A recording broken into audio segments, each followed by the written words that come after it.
তথাকথিত স্কুল নয়, ব্যতিক্রমী একটি ইংরেজি শিক্ষার স্কুলে শিক্ষার্থীরা শিখছে কি করে নিজেদের বদলাতে হয়।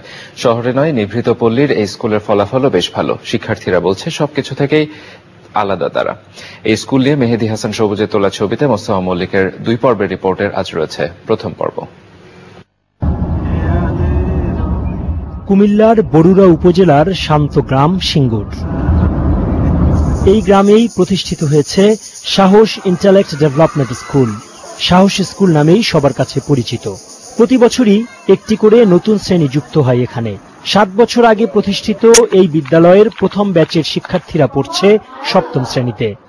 জাতীয় শিক্ষাক্রম ও পাঠ্যপুস্তকের সিলেবাসে এখানে শিক্ষার্থীরা পড়ছে ইংরেজি মাধ্যমে। আমাদের স্কুলটা অনেক ভালো, শহর থেকে অনেক দূরে এরকম একটা স্কুলে পড়বো আমরা আশা করিনি। আমাদের স্কুলটা ফলো করে English curriculum. I feel very proud of this school, to be a student of this school.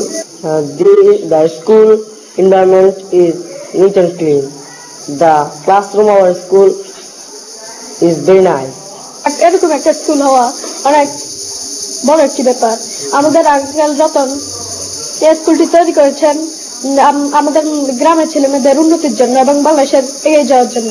আর আমাদের টিচারগুলো অনেক ভালো, আমাদেরকে টিচিং মেথডে অনেক ভালো করে। প্রাথমিক শিক্ষা সমাপনী পরীক্ষায় প্রথমবার অংশ নিয়েই সাফল্য পেয়েছে সাহসের শিক্ষার্থীরা। পিএইচসি পরীক্ষা দিয়েছি আমরা মোট 10 জন, তার মধ্যে আমরা 9 জনে ক্লাস পেয়েছি। আর আমরা আশা করব ক্লাস 8 আমরা যাতে জেএসসি পরীক্ষা দিয়ে আমরা সবাই গোল্ডেন এ প্লাস আনতে পারি এবং কি আমাদের স্কুলকে উজ্জ্বল করতে পারি। বিশাল খেলার মাঠ আর গাছ দিয়ে ঘেরা এই স্কুলের শিক্ষার্থীদের স্বপ্ন পুরো দেশকেই একটা ভালো কিছু উপহার দেয়া। যারা উদ্যোক্তা রয়েছেন তারা বলছেন তাদের এই পরিকল্পনা যদি গ্রহণ করা হয় তাহলে সত্যিকার অর্থেই বাংলাদেশের শিক্ষার চালচিত্র পাল্টে যাবে।